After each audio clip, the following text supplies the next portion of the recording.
Bonjour et bienvenue sur cette vidéo avec Claire, votre conseillère en allaitement et en parentalité. La question que j'avais envie de me poser aujourd'hui était: que se passe-t-il? Comment allaiter après une chirurgie mammaire? J'ai rencontré il n'y a pas très longtemps une jeune maman qui avait eu un premier enfant, qui l'avait allaité avec beaucoup de plaisir et puis qui avait effectué une opération de réduction mammaire parce que sa poitrine était trop volumineuse et entraînait beaucoup de douleurs dans le dos. Elle pensait à ce moment-là ne plus avoir d'enfant par la suite. Et puis, surprise, un nouveau bébé est arrivé quelques années après.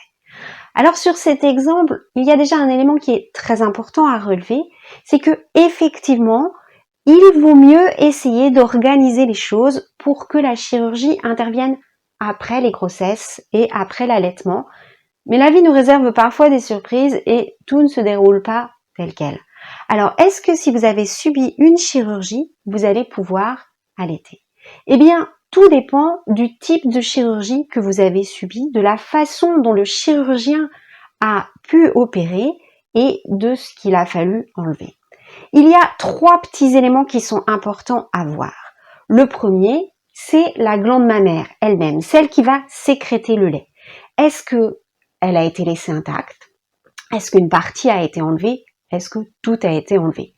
Vous vous doutez bien qu'en fonction de la quantité de glande mammaire restante, la quantité de lait qui va possiblement être sécrétée va être de pas du tout s'il n'y a plus de glande à complètement normal s'il y a de la glande. La deuxième question va se poser autour des petits canaux. Vous savez, ces canaux qui emmènent le lait de la glande jusqu'au bout de sein. Les canaux qui emmènent le lait de la glande jusqu'au bout de sein. Est-ce que ces canaux ont été sectionnés par la chirurgie? Est-ce que le chirurgien a découpé l'aréole puis a déplacé celle-ci tout en la laissant connectée à la glande? Est-ce que le chirurgien a fait uniquement un accès latéral ou est-ce que l'aréole et le mamelon ont été complètement séparés du reste de la glande? Là encore, en fonction des différentes possibilités, eh bien, il y aura plus ou moins de chances que le lait puisse s'écouler. Le corps est bien fait, on constate qu'avec les années, il y a des canaux qui se réparent. Petit truc, si vous êtes enceinte, si vous avez connu une chirurgie et que vous vous posez des questions, tentez le massage aréolaire, regardez si quelques gouttes perlent et si quelques gouttes perlent, là, vous avez bon espoir, puisque ça veut dire qu'il y a un lien entre la glande, les canaux et le mamelon. Dernier point qu'il va falloir tester et inventorier, c'est la sensibilité de l'aréole. Pour que l'allaitement fonctionne, il faut que le bébé tète. Cette succion va stimuler des récepteurs mécaniques, des nerfs qui vont envoyer le message à votre cerveau. Bébé tète, il faut fabriquer du lait, il faut lui donner du lait. Si cette sensibilité a été stoppée, si les nerfs ont été sectionnés par la chirurgie, eh bien, à nouveau, l'information ne remontera pas au cerveau et les choses seront plus compliquées. Vous voyez, il y a 3 étapes à explorer, 3 types de questions à se poser.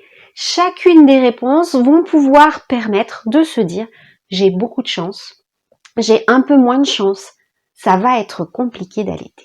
Mais ne restez pas sur ces réponses après cette analyse. Consultez une conseillère en allaitement. Rencontrez d'autres mamans qui, comme vous, ont vécu une chirurgie. Parce qu'il existe des tas de solutions, des tas de petits trucs pour vivre, alors peut-être pas un allaitement simple et naturel comme vous l'envisagiez. Mais si vous souhaitez vraiment mettre votre bébé au sein, il y a des choses à faire.